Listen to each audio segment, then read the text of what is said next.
And for me right now, personally, the comments don't bother me. It's more so inaccurate information that bothers me. Like if somebody's hateful towards me, that's one thing. But when they're inaccurately hateful, that's when I'm like, oh my goodness. Like I want to address it sometimes, but there's no point because when you leave a comment and respond to a comment, everything you said is taken out of context because the other person's perspective is already set. They already have an idea of you and they already have it all compiled in their mind of how they feel about you. So no matter what you reply, it's damn near pointless.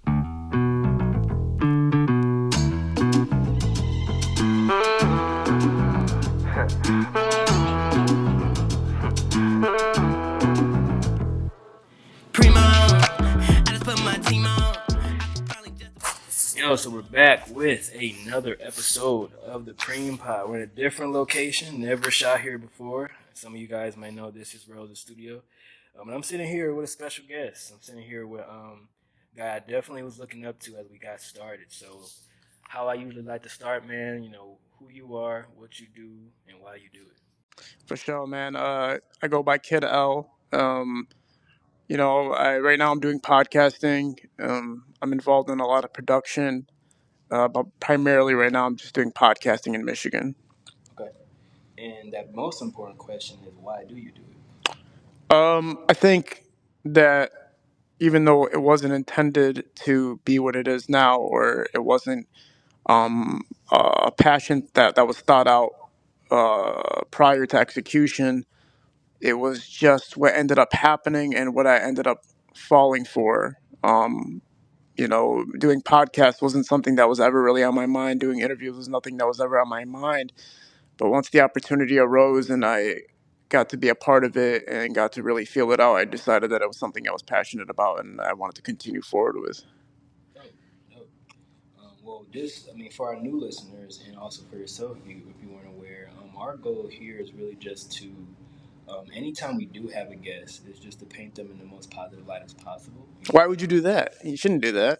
Well, that's kind of because I'm a coach at heart and I'm a business consultant. I do a lot of things to just help. I just like turning people up.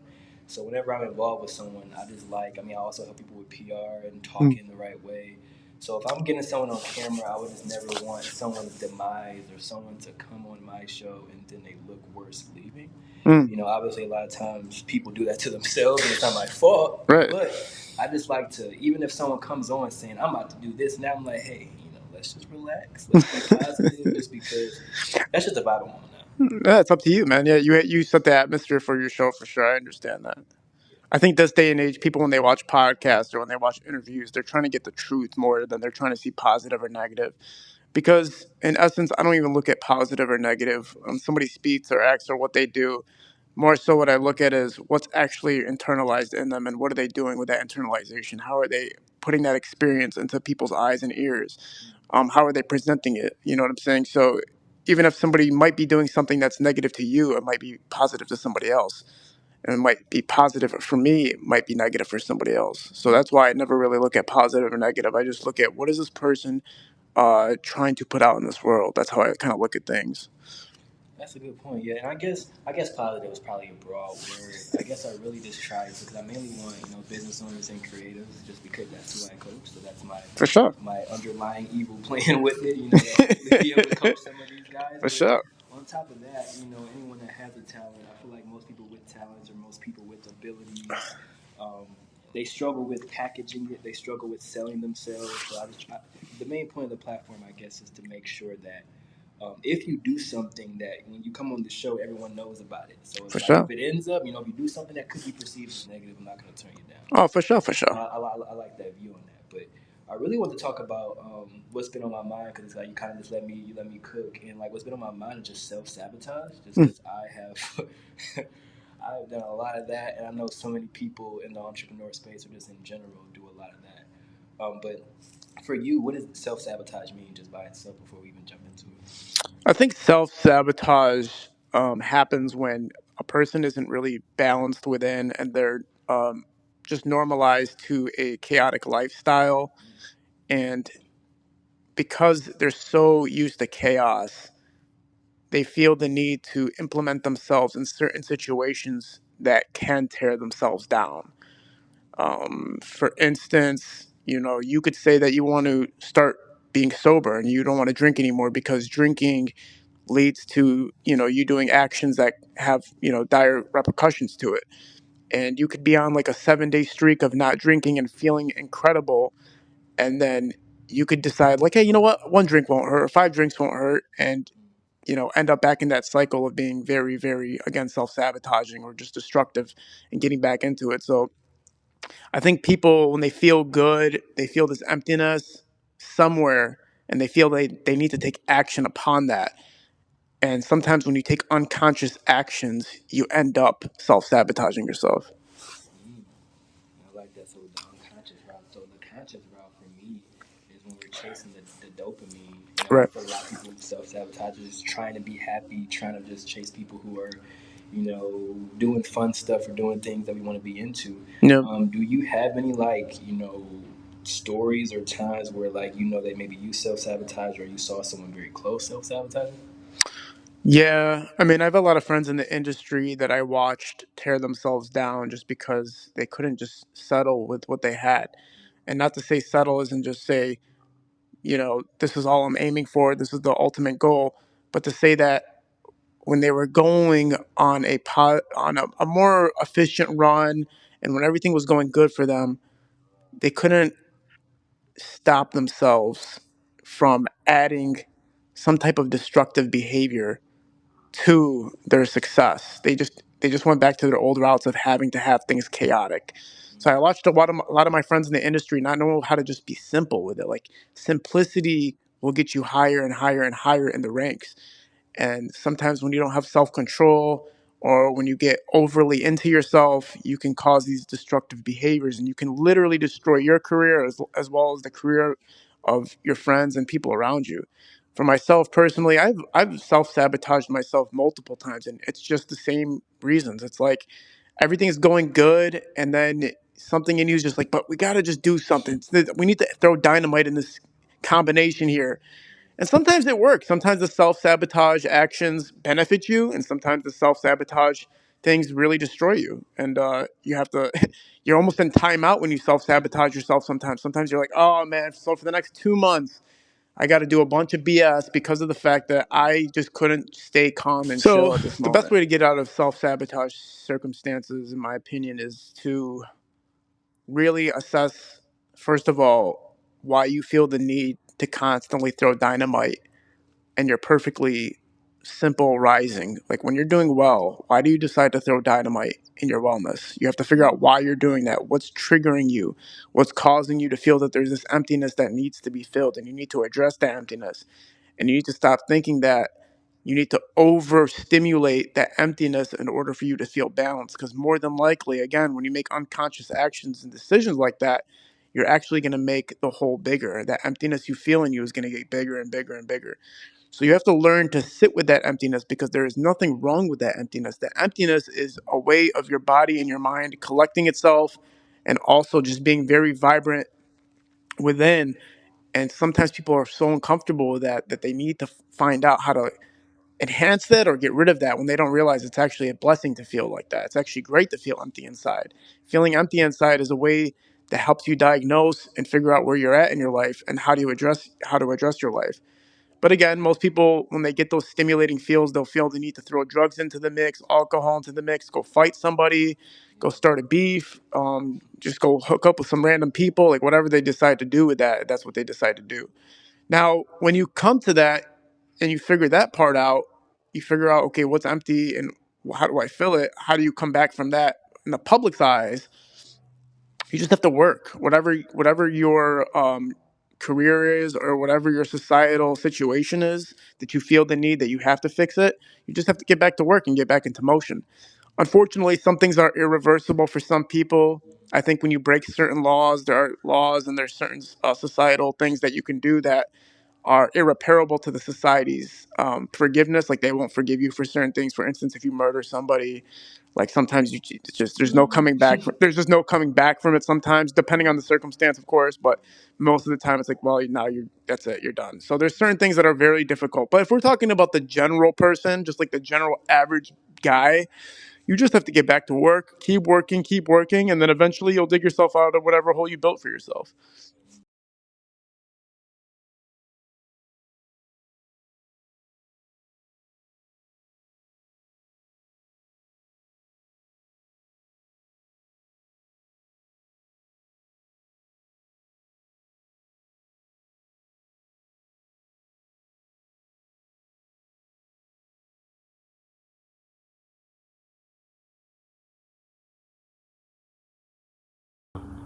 I like that. I like it. And so I always, usually when I talk to people who have, built motion or things like that, they always just go back to the roots to just work, putting the work in. Back to work. When people fall off, it's very common. And I mean, I've never done this. It's very common to want a shortcut back to where you were. It's like, oh, can I just know? Like, you have to do all that work again. But for the people who, because I know a big reason why we self sabotage is just because of learned behaviors and just because of following the crowd. So I mean, I grew up on Dexter and Gladstone. No one would believe it by the way I talk or just the things that I blow myself with. But I was on Dexter and Gladstone for the better half of my life. And now, I once people broke in our house while we were sleeping, all that, parents got us out. But then I noticed that I'm so much different than most Detroiters just because they took me to a place, suburban schools and things like that. But I noticed a lot of things within the culture. It always gets me beat up and called an Uncle Tom. But I noticed a lot of things within our culture make us self sabotage. Like, for example, I saw something. I don't know any of the stories. Maybe Birdman used to talk shit about us. I don't know that. But I saw something about Birdman wanting to donate. And at first, I'm like, no, like, oh, look at us. And then I look at the comments, and everyone just hates it. Like, no, leave us alone, blah, blah, this and that. I'm just like, to me, that seemed like a form of self sabotage. That it's just built into our culture to turn away any type of handout or just any type of support that doesn't come day one. So how do you? That's something I've asked a lot of people about. I've heard a lot of different examples. But how do you feel about someone who supports after day one, or someone who wants to even invest in you past the time where you were grinding? Well, that's kind of two different things, right? On one end, you're talking about a cultural situation that it's not going to be able to evolve unless certain sacrifices are made with the ego, right? When you're talking about people not being able to look past certain things, like for instance, if Birdman wants to invest in the city and the city folk are saying, no, we don't need your help, we'd rather do it on our own, or whatever the circumstance may be, you have to look at their intention and see, is this intention beneficial for the next generation, or is this going to hurt us, or is this going to stunt us, or is this going to basically be an ego press that doesn't really benefit anybody at the end of the day.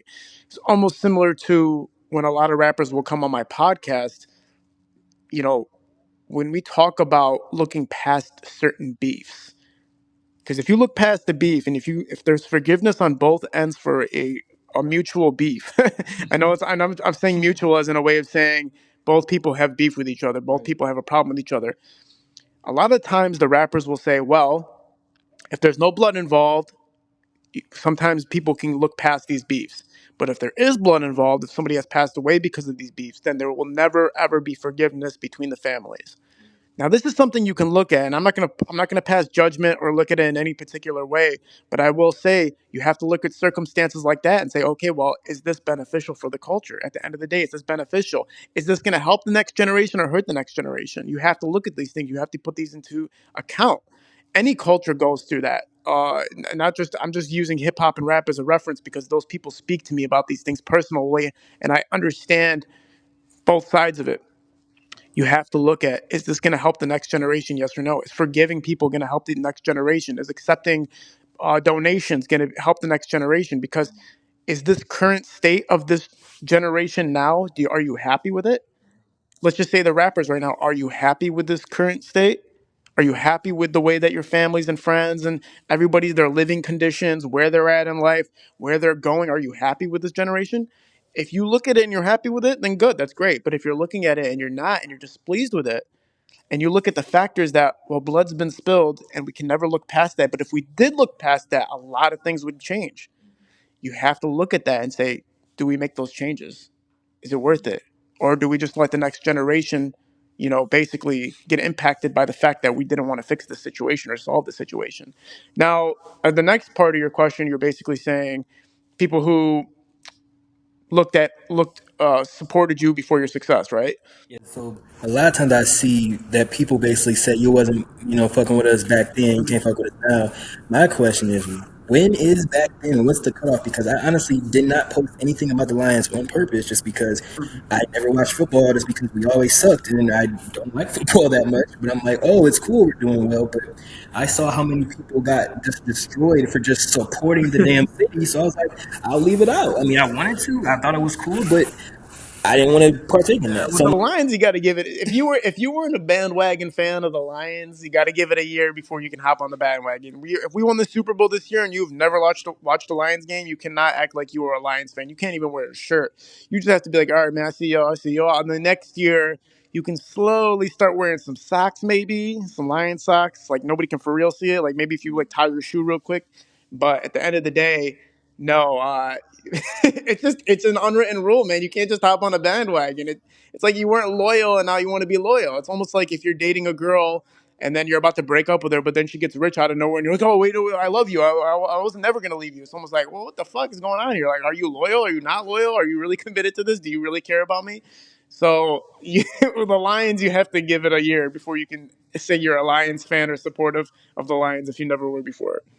Yeah, and I've seen that with a lot of different things, and I guess I'm just trained to just play devil's advocate. I don't know why, but I always do. But my route, like my response to that is just people follow winning, and it's like, all my life people have always counted me out, and then I do something and then I get the support, and it's like you take what you can get. But I always wonder why that is the same for everyone. I have so many friends, or I have so many people that I know who follow a bunch of people and don't support any of their shit. And the moment that even for me, the moment that I get that magician guy, that was the first thing was the over the group of the dribbling guy, and then there's a bunch of guys who I used to beg to be on songs I just wanted to work with, and like, hey, what's up? And it's like, it's cool because it's like I get it, because if I'm gonna work with you, it needs to be beneficial. But for the Lions thing, so how does one team supposed to build a fan base if people aren't allowed to support it, as they support it when the team Well, first came up? I think it's more of a see with the Lions. It's more of a funny thing. Like obviously nobody's going to be upset. It's just more so don't.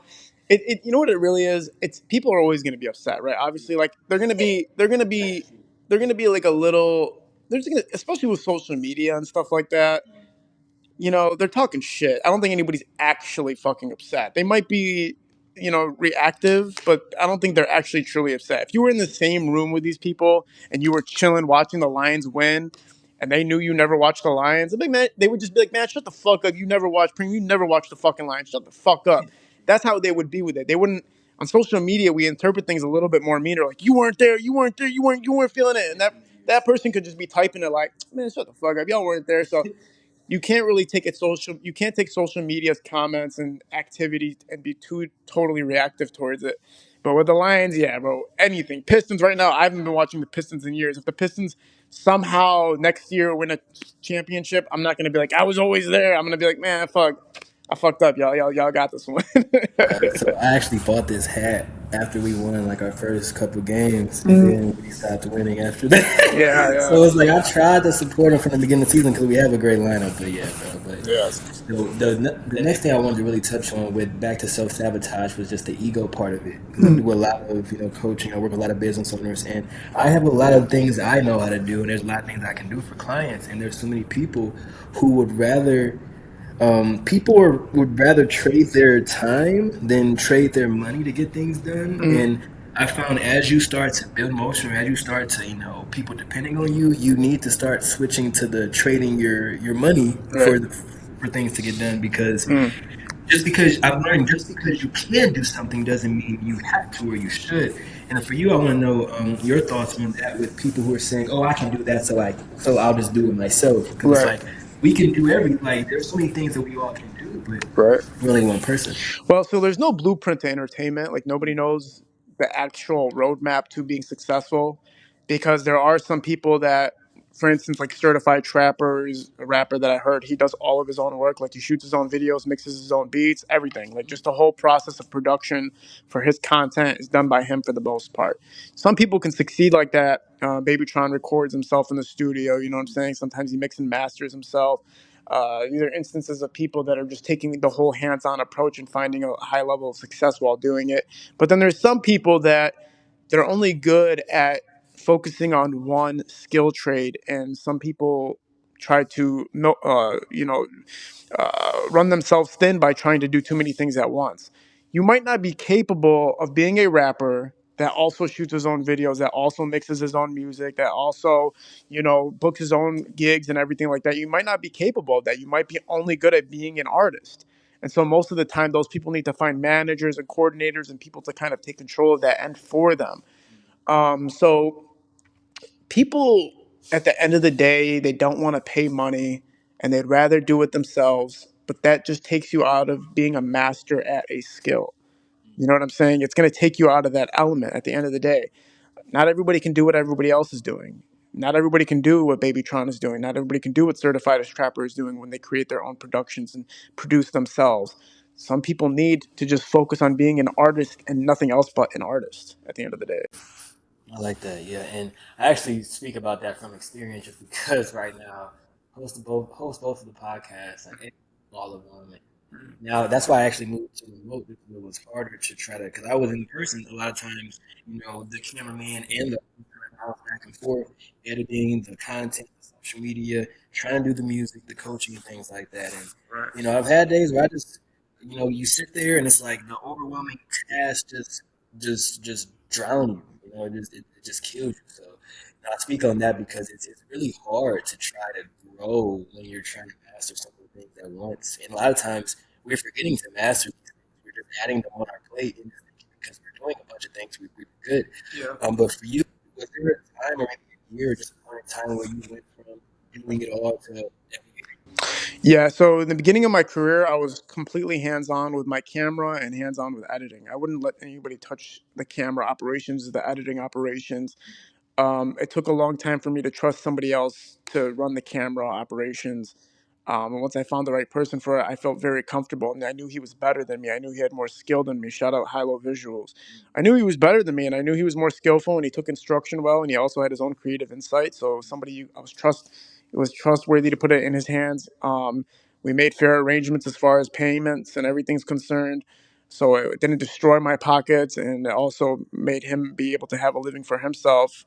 You know, there comes a time where you have to sacrifice how much of the production control you need for the sake of your own sanity and for the sake of you being able to be balanced on more ends of the production, right? So that's something you have to look at. When it comes to podcasting, again, there's no blueprint for it. I'm totally hands on with every part of it in my personal life. I handle everything except for the shooting end of it, but I still arranged the way it was shot. I still arranged how I want it to look at least, but somebody else hits those record buttons for us. You know what I mean? So at the end of the day, I had enough control on knowing what it needs to look like, but not actually having to be physically there because I wouldn't be able to be the podcast host at the same time.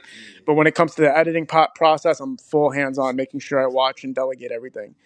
Again, when you're first starting off and you haven't found success in this particular area, you're going to have to do more work. That's just the bottom line. You can't hire everybody around you simply because of the fact that in order to master the process and know what you want somebody to be able to deliver, you should have a little bit of education on what you're doing. If you're directing a movie, you're going to want to know how to handle a camera a little bit, even if you do have a cinematographer. You're going to want to know, how do I want this to look and how do I communicate with the cinematographer what I'm looking for? So you need a little bit of education.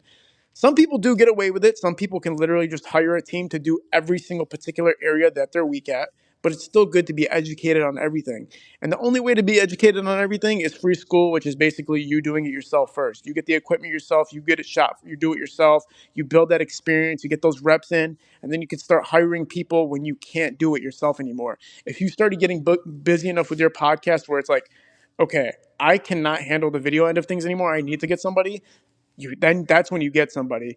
It's not always recommended to do it before you need it because first of all, you're wasting capital, and second of all, you're not getting the hands-on experience that you need to be able to translate and communicate with that productionist what you actually need during production. So you're going through the grind right now, which is the hardest part, it's the suckiest part. But in a year, you're going to be able to put a team around you and be able to communicate with them exactly what you need. Oh yeah, like, and I'm glad you're explaining it like that because I'm always open when I say like I'm learning on all my episodes. Like I got to interview a therapist and it was like amazing. But like I'm always trying to learn, man. I'm always trying to learn and just pick up from anything I can. For sure. But to go back to that the positivity thing, and I wanted to tie it into mental health. When I interviewed the overthinking Hooper, the main reason why I wanted to interview him is because I mean I know it's just social media and things like that, but I'm not sure if you saw his page. A bunch of people just comment BS, get a job, this is stupid. And a lot of people are joking, but there's a lot of guys who are like just trashing him. He's stupid or whatever. So, my main, thing was to humanize him, to just, I mean, I know that hate makes him go viral a lot, Yeah, but just to humanize him and show people that other side is because, he even talked about the mental health aspect. Some days, if you're having a rough day, it can bring you down, even though it's just comments. For Other sure. days, you can shrug it off. For you, how do you handle like hate? How do you handle just unwanted things being said on social media and like on those bad days, how do you not let it get to that's a really good question. I'm gonna go pee real quick, and then I'm gonna come back and answer it. you? Good, good, good. Um, while Kiddo's taking his pee break, I thought I would just, excuse me, I'm like, I thought I had to burp, but I don't.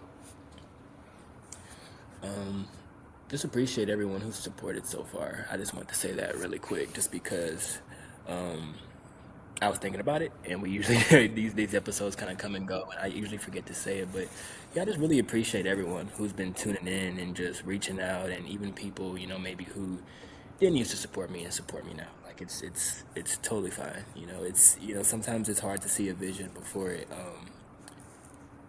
comes to life, and it's hard to really it's hard to believe in things that you either haven't done or things that you just don't believe can be done, but like Kiddo said, in about a year, this will be a whole different situation. And not because I'm better than anyone, it's because I refuse to stop. And I would say before he comes back, and I'm sure Kiddo will agree with me, the easiest way to fail is to quit.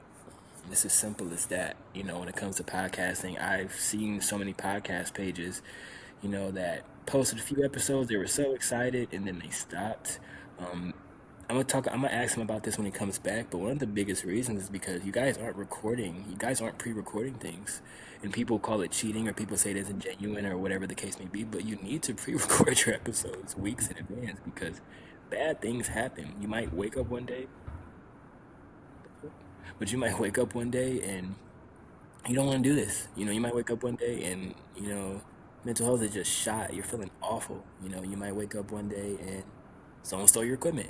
But at the end of the day, if you have at least like 5 or 6 in the tank, that's it. Depending on how your frequency, if you're dropping once a week, you have a whole month to figure things out. You have a whole, good amount of time. So that's I'm gonna end up asking Kiddo when he comes back his biggest advice for new podcasters. But I'm pretty sure that'll be a big one. So the last question you asked me was navigating through like hateful comments or responses or whatever. A lot of people only have to deal with that end of it. A lot of people only use Instagram or social media to see comments and hate and responses like that. For me, it's I dealt with it in real life, in real time. I deal with it when I go out in public. I deal with it. There's some people that'll hate you. There's some people that will literally yell at you. There's some people that will physically try to harm you in public. So I've been through a lot of those experiences through my time working in the Detroit music scene. So comments are a little bit easier. Um, and for me right now, personally, the comments don't bother me. It's more so inaccurate information that bothers me. Like if somebody's hateful towards me, that's one thing. But when they're inaccurately hateful, that's when I'm like, oh my goodness. Like I want to address it sometimes, but there's no point because when you leave a comment and respond to a comment, everything you said is taken out of context because the other person's perspective is already set. They already have an idea of you and they already have it all compiled in their mind of how they feel about you. So no matter what you reply, it's damn near pointless. That's when it comes down to this. You have to, and this is advice for everybody on social media. Social media is a tool. Social media is a tool to expand whatever content or whatever message or whatever brand that you're trying to expand. Like you're trying to just expand the brand, expand your content, expand your portfolio, showcase your brand, showcasing, expanding, getting bigger network. Like you can't use it as the end all be all. You can't use it like that. You have to use it as a tool. So when you use it as a tool, if you're using it to promote the fact that you're an actor, you make movies. You show some of your reels on Instagram, you show your behind the scenes shots, you show like movies you're going to be in, all these types of things. That's great. That's how you're supposed to do it. While you're building this real career of being in movies and commercials and all this stuff is actually happening, you're just posting about it so you can build your network, build your community, find more clients, find more whatever you're looking for. That's the best way to do it. You're really building outside and just promoting it. So the comments are less hurtful because you're working so hard. You don't even care. It's like, dude, I don't give a damn what these comments are. I'm working. The problem is today, people are using it more so as what I'm taking a picture of right now is what I'm doing. And that's what it is. And that's it. I'm trying to build myself off of Instagram versus actually building something around me and taking it back to Instagram. That's why skits are so relevant. People are making skits on their phone and just posting it. And then to them, that's like their production. That's their work. That's it. Unfortunately, most of the time, that's not going to generate you actual leads into the real business world. I'm not saying it won't happen, but it just means you're going to be stuck to Instagram. Some people get stuck on just making its Instagram skits, and you know what you become? An Instagrammer. You become a TikToker. You become a YouTuber. When you're stuck in that world, and that's fine if you want to be a social media, guy or a TikToker, that's fine. Go be a TikToker and Instagrammer. But when you do that, you're stuck there. And when you're stuck there, it's hard for people to avoid negative comments. It's hard for people to avoid the negativity of, the response or the lack of response, posting something you think is legendary and it gets no traction. All of these things happen to you because you're so stuck on social media. You have to get off of social media, man. If you really want to be in entertainment, you have to get on that damn stage. You have to get in front of those cameras. You have to get in front of those people. You have to get into those buildings, inside those networks, inside of those. You have to get everywhere outside of it, and then take pictures of it if you want to, and post those on social media. But you cannot use social media as a means of your full artistry and brand. That's where people are failing.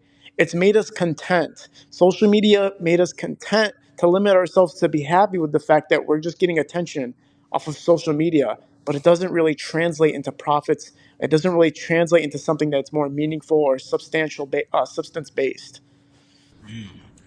That's hard. And I actually saw a post. And before I even talk about that, I have just a perfect example of what you were talking about. And this was a guy. I reached out to this guy like a while back, and I was like doing like pretty well at the time. And I was just trying to like, he was like African or something like that, and he was making some good music. And then at the end, I'm like, hey, I would love to jump on this. And then, I gave my info. He texted me. He was like, hey, so I have like 5,000 Spotify listeners or something like that. He was like, I've never heard of you, so it'll be 200. And the guy at the time, I respected. I'm like, yeah, cool, but when I pay for features, it's business, and there is, I don't know if we have the same target audience. I just like the thing, so I'm like, it's cool. But then I ended up seeing that, he really needed that. It's different if he just charged me because he charges. That's cool. But then he had reached back out like, oh man, I want to work. And he's like, oh man, I make beats too. And then he's just been texting me. That was like last year. He's been texting me ever since, trying to work or trying to get me to buy something else. And I'm like, dude, like you let the fake, or if they're fake streams or not, you let whatever streams you have, you let your social media brand. Not to say I'm God or Drake, but it's just like I wanted to look up. And it's, I'm a hard ass worker, so I know if you stay around me, you'll be good. But how do you feel?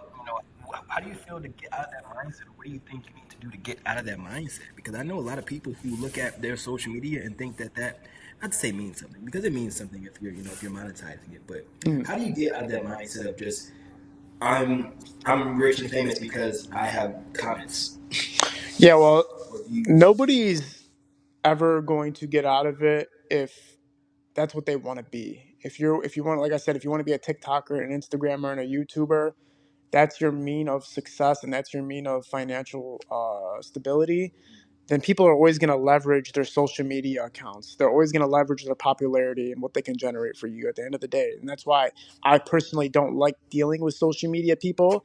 I don't like dealing with people that are only successful on social media but not successful anywhere else.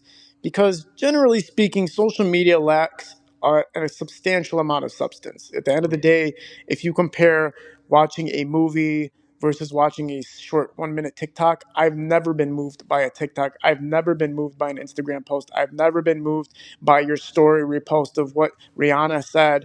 I've been moved by movies. I've been moved by music. I've been moved by watching shorts. I get moved by reading books. I don't get moved by social media. That it's a rarity. Maybe it will happen once a year, but judging based on the fact that people spend 6 hours a day on their phone and you got one little thing out of it that faded away, no, man, I'm not gonna invest my well-being into social media like that. That's nonsense. But for the people on social media that are successful on social media, that's their means and living, and that's their leverage to, be a food critic if they want. They can go up to a bunch of food restaurants and be like, "Oh, I'm a social media star. Let me get a free meal." And then when 100 more other freaking social media influencers come to that restaurant will end up going broke. That restaurant's like, wow, all of you guys are influencers? Every day we got about 10 influencers coming. That's about $200 worth of our food that you guys are eating because you're telling us you're going to get us more clients. But all of you guys are influencers. So when the whole world is trying to become a celebrity or a star or use their social media as a way to leverage who they are and what they are, um, you can look at it as a sickness, or you can look at it as this person's way of surviving or making a living for himself. If for yourself personally, the best way to get out of it is to it just depends on what you want. If you want to live off of it, go live off of it. But that's not my journey, because personally I see bigger pictures in social media. So it's hard. I can't be content with social media success. I'll never, even if I was averaging 1 million views a day, million likes a day, million comments a day, but I wasn't creating anything with substance, I would get pretty sad. I'd get pretty fucking sad pretty quick. I feel that, yeah, and it's hard, especially if you start one way. Because I've seen a lot of people had to reinvent themselves because they did start the TikToking route, or just. But I've seen guys like Micho Mars and people who are on Vine doing very well leverage that into other different things. Leverage that into he has the where Demetrius with You Matter and just started from Vine to that.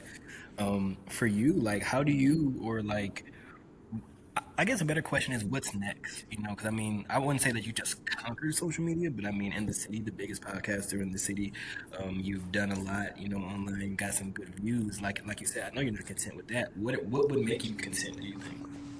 Yeah, I think we've generated maybe 50 to 100 million views off of social media clips, TikTok clips, Instagram clips. We generated a significant amount. We got LeBron James reposting us, ESPN reposting us. We've had Corey Ray and a lot of famous people tap in and show love and all that stuff. And it meant a lot to see that stuff. Shaquille O'Neal.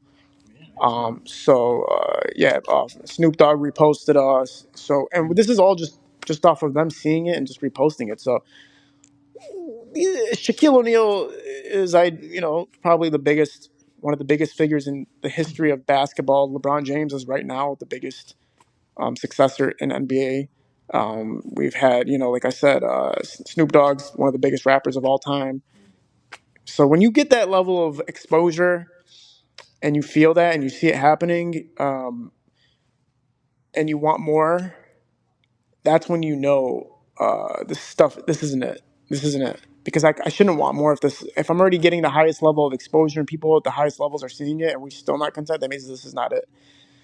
So it's a decision based upon, well, I'm in a tight situation personally because Detroit has expectations, right?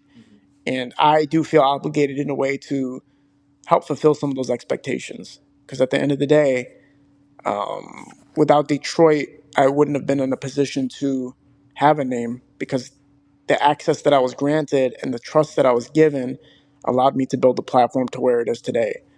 So, because of that, I do have to make sure that whatever I'm doing does help Detroit, does help Michigan. But at the same time, I have to make sure I'm following my true passions, which is breaking into film industry. So that's the next goal, is basically to break into film industry, and again, still maintaining some type of resource for Detroit. So if I do become super, super gigantic successful, that there's still a resource available to help them facilitate and help there be a presence for them to utilize for their own benefit. What makes you want to make sure we maintain something like that on the way up?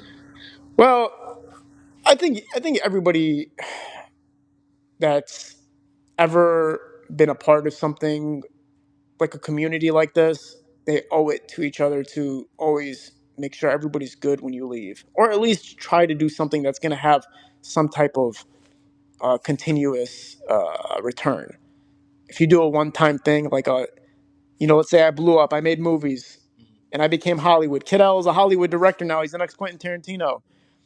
And then I come back to Detroit and I just do some like turkey giveaways and stuff like that. That turkey giveaway is a one-day thing. There is no continuous return from that. But if I come back here and go like, you know what, this is where I started and this is where I built my name, and if it wasn't for the city, I wouldn't have been able to get to this point. Then what I do is I go, let's build like a little multimedia foundation here. Let's build something where people are a little radio station or something where entertainers can constantly facilitate and go through and network and build something and have a career instead of it being a one-time thing. You're giving continuous exposure. I think that's the fair way to do it. I mean, you got to look at like the Eminem situation. A lot of people bring up Eminem, and we have no clue what Eminem's doing. Eminem could be doing 1,000 things behind the scenes that we just don't know about. I mean, I know he does giveaways.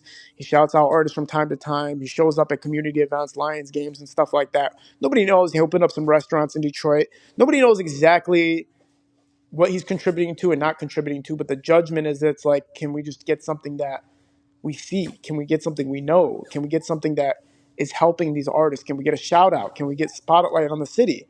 And so the more I started gaining this perspective from people, I decided I don't want to be in that situation that he's in where people feel like he's obligated. I understand why people feel like there's a need for it, or they feel like they're owed it. And so, well, I feel like, well, the reason, I'm not saying that Eminem owes anybody anything. I'm not saying Eminem owes anybody. What I'm saying is, when I speak to hundreds of people saying why they want something, I start understanding it more. They want something because they feel like when you're representing something and you're using it for the creation of who your identity is, like Detroit, if you're using the city of Detroit to represent your identity and that is helping you perpetuate your career, that if you're going to use that to perpetuate your career, then you have to return back to that. You have to give something back to it because you used it to perpetuate your success. Now he did, and a lot of people's opinions. He did that with 8 Mile. He made a movie. That movie helped a lot of people. There's royalties that are still paying artists till this day that were in that movie. Also, he did a lot of features with a lot of artists. He did songs with Big Herc. He put a lot of things together. He did a lot of things for D12, and a lot of things for what's that motherfucker's name? Obi Trice and stuff like that. So Trick, he did songs with Trick. He did a lot of things to establish himself and circulate himself, and then he took off beyond returnability to a certain point, because now he's on the mainstream level, and the type of music he makes and everything is just so substantially different than the sounds coming out of Detroit that you would kind of be curious to know what songs he would throw himself on or what beats he would be on, because it's just different from his sound. But in Detroit's eyes, it's almost like, well, if you're representing it here, if you're using Detroit as a way to leverage your platform and be bigger and use that story, then why aren't you doing anything for it right now in this particular time? You used it to blow yourself up, but why aren't you doing anything to return back to it? That's the question from Detroit. And so I get that perspective, but we don't know Eminem's side of it. We don't know why or why not that you're not seeing him anymore. We have no clue why. Yeah, and you also don't know if he is doing something. We just don't see it.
So it's easier to look at other people's perspectives when I talk about this because I personally don't have any issues towards it because I'm not from Detroit, so I can't speak on my issues with it. But from the people that sit on the couch next to me that came up with Eminem or that were around Eminem, like Al Nuke, for instance, or like even when I interviewed Bizarre, I talked to Dogface Calderon, who's a part, he knew Royce very well growing up. When I get their perspective, it's almost like, you know, for them, there was some type of mutual agreement coming up. There was some type of mutual understanding that any artist that takes off has to come back and pull up the others. There was always that type of understanding. So from their perspective, they never felt like that happened. Can you answer what's the question exactly again? I guess I was trying to figure out how did him being from Detroit or using Detroit help him? Right. So from their perspective as well, it's how did it help them is It seemed like it helped us more it than helped it him helps him. because from their perspective is because the story, right? Like in their eyes, it's this white guy that's coming from this very, very impoverished city. You could call it the ghetto, you could call it, like street life, you could call it whatever. He's coming off from the mud, basically. He's white, which is, obviously a majority of the people in Detroit are black, and that image, for some reason, is an anomaly, right? It's an anomaly to see a white rapper, let alone a white rapper. I mean, who else was it really at the time? Like fucking Vanilla Ice or something like that. That was coming out talking the way he was talking, repping Detroit the way he was repping it, coming off feeling a little bit gangster. Not saying he necessarily came off full gangster, but very tough attitude, very arrogant, very Detroit vibey ish, kind of like fuck you up type attitude, doesn't give a fuck type attitude. And when you have that image and it's coming from Detroit, it is an anomaly. It is something where it gains more attention. You know what I'm saying? At the end of the day, so it's just what it is. It just gains more attention. If he was black and he did the same exact thing, he still would have been extremely successful. Who knows how big a success would have been? But definitely made it an easier start for him. And I'm not saying it was an easy start for him. I'm saying like as far as media's coverage of him, it made it easier for media to want to cover him. Like, dude's dyeing his hair blonde, he's white, he's hanging around all these freaking like people from Detroit that don't look anything like him or act or like seem anything like him. Like, so from the media's perspective, it's like an easy thing to just start covering. Like, who is this white guy? Like, what's this white guy all about? So that's what people say made him stand out more from, and why using Detroit maybe helped blow up his career a little bit. Whatever the media is going to cover, when it's an anomaly, it helps a lot. So that's the way it works. That makes sense. And my thought on that, and I feel like so you're speaking from now from the perspective that you picked up from people, Yeah. and I won't necessarily ask you for your personal one. I don't want to add to Eddie's fire, but if you want to, you can share. You definitely can. But with mine, I mean, the way I feel about it, I feel like from any hard worker standpoint, when I hear that, I just look at myself. Like in a few years, I work hard as fuck. That's I feel like that's my best quality, and I think it's just a little crazy to me, for someone to build their own motion. I mean, I'm not sure how many people helped them, but I'm just looking at myself. I don't really have much help. I kind of do my own thing by myself, and I've tried to get help, and I've tried to connect with network, and I feel like now my podcast is starting to attract more Detroiters, and now more Detroiters going to be on the podcast, and I can see myself maybe in a similar situation where it's like I always wanted to branch out. When I got into music, when I got into entertainment, I always wanted to not leave Detroit, but just not limit myself to Detroit, which is why I always am hip hop. I love R&B. How do you feel from like that standpoint? Someone who works their ass off makes it. Why do when I hear it, I feel like you want a handout. If I'm personally thinking you should do something for the city, if that comes out of my mouth, why am I not doing something for the city myself? Oh, I can't. I don't have the funds to, so I need to go do what he did. If not, I need to shut the hell up. That's how I feel. But I don't know maybe if that's uneducatedness or if that's me being casted out. But how do you feel about it? And that's the beauty of it. There is no answer to it really, because everybody's gonna have a different opinion about what should be done, or if it's gonna help or hurt, if he says or does anything, or is it hurting that he isn't saying anything. You can look at all these different perspectives, right?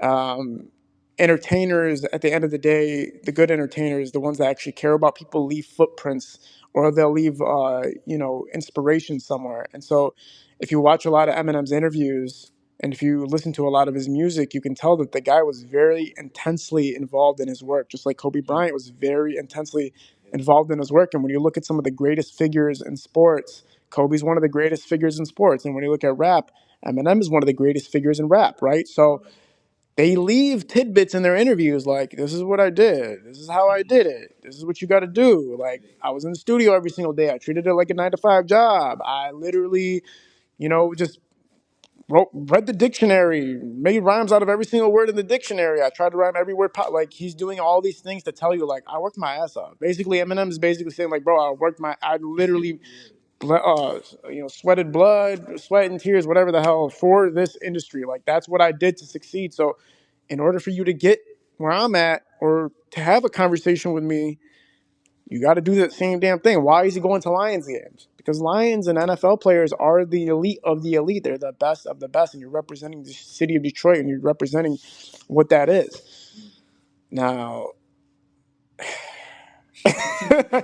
now the rap game, I'm not saying it's not the best of the best, but when it comes to lyricism and when it comes to creating the best sounds and the best things possible, it can become questionable. Not to say that the music's not good. I know I just got in trouble for saying the same exact thing that I'm about to say right now, but not to say that the music isn't good. Not to say that these guys aren't super, super talented artists. They are super talented. They're hard workers. They are.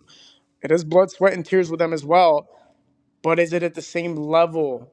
Are they communicating the same things? Are they putting out the same volume of 100% every single time they release something early in their careers? That's up to the mainstream to decide. And if the mainstream is not accepting you, if the mainstream is not putting you on their playlist, and they're putting other cities on their playlist constantly, then it's time to question, like, what level are you actually at? Are you going to say that Detroit sound isn't being accepted? Or are you going to say that the sound is being stolen by the mainstream and that's why they're not getting to the top? Is it just maybe not good enough for the mainstream? Is it a distinct flavor where it's like only people who like that flavor are going to like that flavor? There's so many questions to it, but at the end of the day, maybe that's what Eminem's looking for. Like, who's going to do that? Who's going to make it where when I work with you, it makes sense to work with you? Does it hurt to make a Twitter post about some rap guys? Look, does it hurt to make a Twitter post about the scene itself? I don't think it hurts. I think the city of Detroit worked hard enough and has enough talent that a lot of figures in Detroit should shout out the city. And they probably do sometimes, and I might just miss it, but it would be nice. For instance, Big Sean's a name that's very, very relevant in the scene. If Big Sean shouts out a few times, like, Detroit, I see you guys are working hard, that's going to be very motivational for the artist. Big Sean has done collaborations with underground Detroit artists and artists that haven't hit their mainstream yet, but that are still working their asses off. He's done that. He's contributed. He's been a part of it. Royce the 5'9" has. He's been a part of these things. He's still tapped in. So with Eminem, it's almost like, what are you looking for? What do you want? What do you want? What are you looking for? Like, that's what people are saying. Like, what do you want? Like, what are you looking for? Do you see it and you don't want to accept it? Do you see it and you don't want to respond to it? Or are you waiting for something bigger?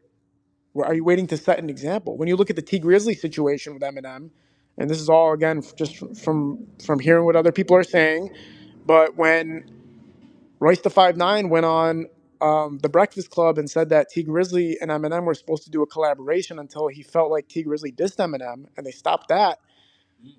Regardless of the story and what might have happened, it seems as though that Eminem found interest in the success level or the skill level of T Grizzly and wanted to work with him. So can we look at that? Can we look at that and say, okay, that Eminem was interested in that. That was Detroit. What T Grizzly did on First Day Out was Detroit. That was a Detroit song to the fullest. So if Eminem likes that, there are other sounds that kind of sound like that. Or there's other people that can do similar things to that. That's not totally foreign to what Detroit's already been doing. So if Eminem liked what T Grizzly was doing, there's more than just T Grizzly that was producing that sound. Now we have to question that. So what was Eminem looking for when Eminem saw T Grizzly and wanted to work with him, but it just didn't end up working out for whatever reason? What did he see that he liked? That's the question. And to take it back, and on the positive side, or on the flip side of your comments, because I feel like when I watched a lot of your interviews, we have a lot of similar views when it comes to the music stuff. Just because I feel like a lot of people put their feelings in it, and people feel like the Detroit culture, like I love it. Just I mean, some of it, but a lot of it is just I would love to just get together and talk with some people because Hmm. we don't let people have opinions. We don't let people be creative. We don't let people be themselves. Like let's say Eminem just wants if you listen to Eminem's music now, I mean, half Detroit just shits on it, says it's terrible, and he's flopped and he's fallen off. And I mean, I still see the art and I still love it. I mean, there's some stuff that might not make it into the playlist just because I'm a melodic guy, but I mean, I still respect the art. For you, like when it comes to people, like, and I feel like this is one of our big self sabotages. So what you said, if they just looked past your skin and if they just listened to you, like, and went back in the pad, maybe wrote a little harder, I mean, it could have helped. Like criticism in Detroit is really hard to take because we have this. We're on guard. We have our guard up, and every time someone says anything that mentions Detroit, it's not positive. We're gonna shoot them down. And for you, I mean, I feel like asking you how can we get out of that would be like it would be start over and take everyone's brains out and put new brains in. But what do you feel like is the start? I mean, because what you said, I mean, when I watched it back, maybe someone who just the first time seeing you, I can see those people like, oh, what are you talking about? But for you to be able to sit with, I mean, hundreds and hundreds of rappers of all types of different dialects and different things, and be able to come up with that, I don't feel like that was too far off. But like, how do you? Well, I mean, I don't even know what question to ask. It just kind of made me mad. I'm just like, dude, like, I've had people tell me I was ass, and I'm like, thank you, Or I had guys who told me, oh, we can shoot a video for that later, and never did it because they thought I was ass and they wouldn't tell me. And I'm Hmm. thinking the song is good. So it's like, how does someone become a good artist, or what do you feel like is? I mean, I know ego stops people from taking that, but I feel like that's definitely one of the biggest forms of self sabotage. And do you feel like you could have said that better, or you just feel like no matter what, just because you said that, it wasn't going to be received right? Or do you feel like you Said what? said, I mean, just saying that, oh, I don't, there's a specific type of, whatever music that you said, I would need to, I don't want to misquote you, but whatever you said about, not liking a particular style or whatever it was, The basically it new wasn't positive. what I basically said was I'm not listening to the new sound Right. right now. The new sound that just came out from 2021 till now, I'm not putting it in my playlist. I respect the guys. I see what they're doing. I respect the sounds coming out, but I personally haven't added anything to my playlist since 2021. And again, it's not a diss on these guys. It's more just to say I'm not vibing with this particular flavor right now of rap and hip hop. Okay, now does that mean that everybody likes every generation of rap? No. Right now, do you listen to Run DMC right now? Okay, you don't listen to Run DMC, right? But guess what? I have an uncle that loves Run DMC, and he will not listen to the new era of rap. But he loves Run DMC. Run DMC to a lot of people and a lot of cats right now, the older heads, it's their, it's their Babyface Ray. It's their Peasy. It's their Sada Baby. It's their, so they appreciated that particular sound and they still appreciate it to this day. But we're not going to reject them for it. And I'm not going to reject you if you don't like to listen to Run DMC. I'm not going to say, you know what, Preem, what the hell are you talking about, bro? You don't listen to Run DMC. You do not know hip hop. That just means it wasn't your particular favor of generation. That's it. That's cool. Does that mean Kiddo doesn't listen to rap? Are you crazy? I've been listening to rap since I was like 8 years old, probably around that time. Whenever I'm Sorry Miss Jackson came out, that's how long I've been listening to rap for. And I can rap that for you right now. I'm not gonna do it, but I could rap it for you. So for me to say, yeah, I'm sorry, but the past 2 years of hip hop, I'm just not feeling it, and people scrutinizing me for it is crazy. Well, why do you have rappers on your podcast? You feel me? That are from this time. You feel me? And you're interviewing my boy. First of all, most of the rappers that I interviewed aren't from this generation. If you look at like 90% of my interviews, most of these cats are not from this generation of new cat. Oh, because we had Babyface Eon, because we've had Skillet Baby on, because we've had all these guys who are part of the new generation on, that somehow I can't interview them, so I have to stick with. No, what are you talking about? I still love hip hop. I still love rap. I still love some of Skilla Baby songs. I still love some of Babyface's songs. These guys are super, super, super, super phenomenally talented cats, but that doesn't mean I have to go like exactly what they're creating. What's interesting about me saying that I'm not really listening to the new generation of this hip hop, and I respect it.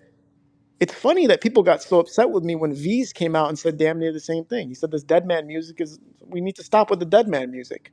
And even if you want to take it further, Skilla Baby said in an interview one time that he'll do he'll do whatever it takes to make more money. Like he'll do a feature with somebody he doesn't want to do a feature with. He'll do a podcast with somebody he might not want to do a podcast with. If sitting next to you makes him more money, he'll do it. What does that say about that? If you say something like that, that means you're willing to. That means for whatever reason, it's okay for you to do that. It's okay for you feel it's okay for you to do something that you're not paying attention to it, but you're still going to be involved in it. And I don't think there's anything wrong with that. I don't think there's anything being involved with something that you don't hate it. It's not that you hate it. It's not that you dislike it. It's just you're mutual with it. You're kind of just like, okay, it's happening. It's happening. That's fine. What am I going to do? Interview everybody that's not coming up?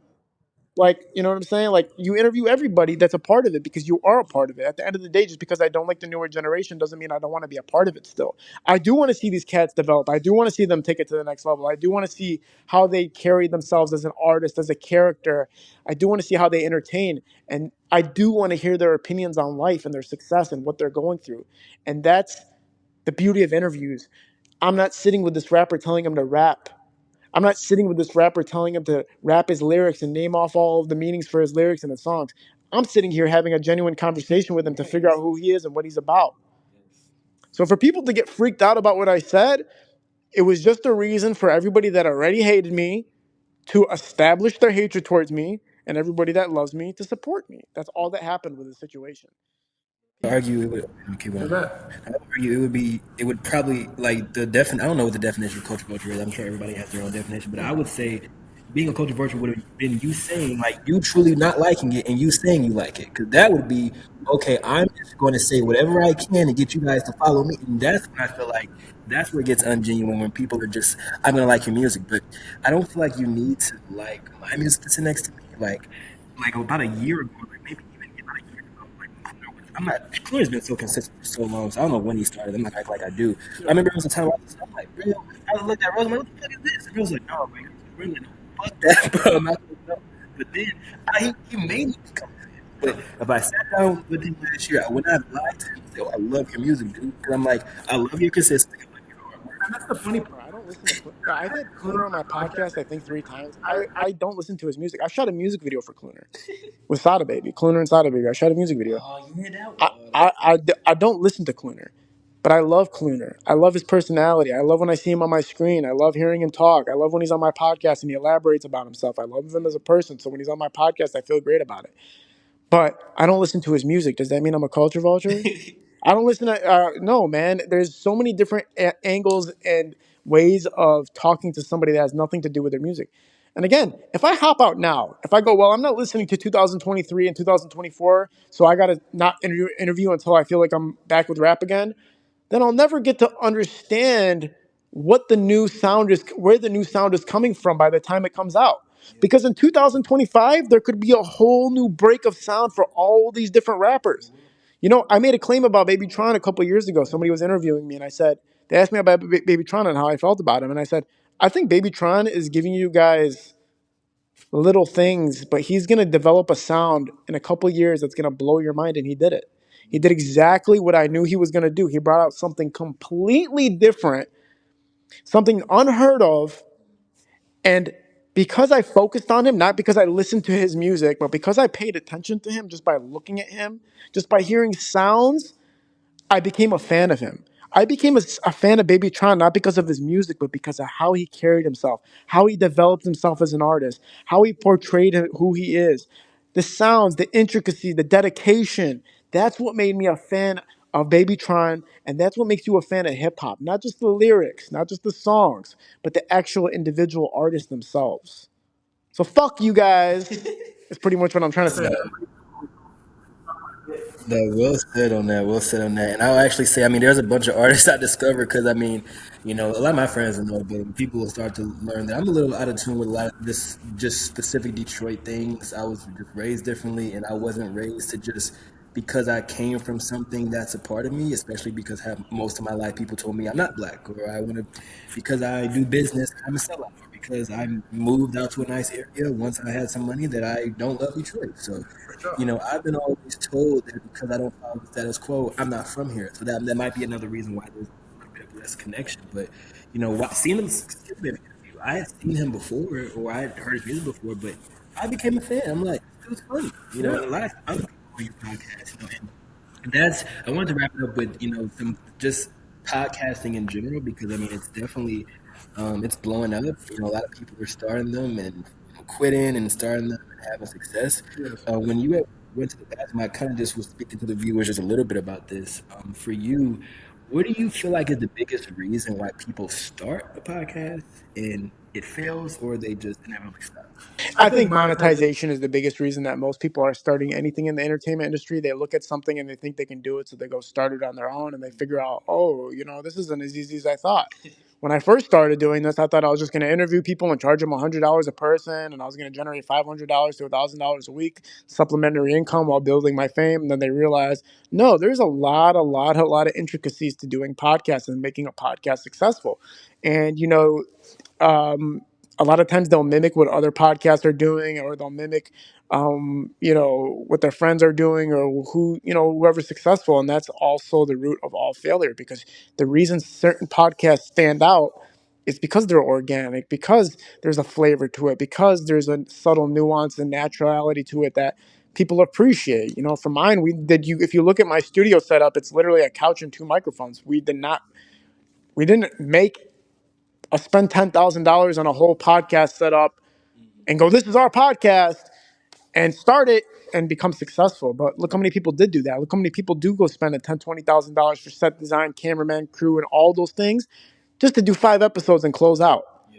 We didn't do all that. We just kept it super organic, super natural, super, just what it is. And because I already had a network of established artists and friends in the community and the network, it was very easy to communicate with them. They trusted me, so it was easy to have these conversations. Anybody who's starting podcast, and my phone's gonna die, so this will be probably the last thing I say. But anybody who's starting podcast, my biggest advice to you is do it because you actually enjoy journalism. Do it because you actually want to grow something that helps give exposure to other people besides yourself. Make sure you're just doing it because there's something in you that really wants to do it. Don't just look at it as a get quick rich scheme, because of all the money wasted you're ever gonna have in your life, it's two things that I've seen happen for sure: people who want to become music video directors and people who want to start podcasts. Those people are going broke because they're doing it for the wrong reasons. You cannot play with this stuff. You cannot just do it for the money. 99.9% chance you will fail, because when you don't see that money come in, you're going to start cutting corners. And when you start cutting corners, you start losing content. When you start losing content, nobody's paying attention to you anyways.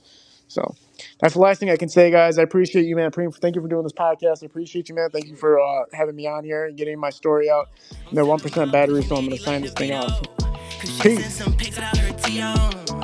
Which tells me I need to be home.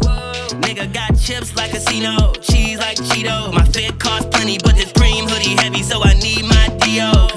I wear this shit like even in the summertime.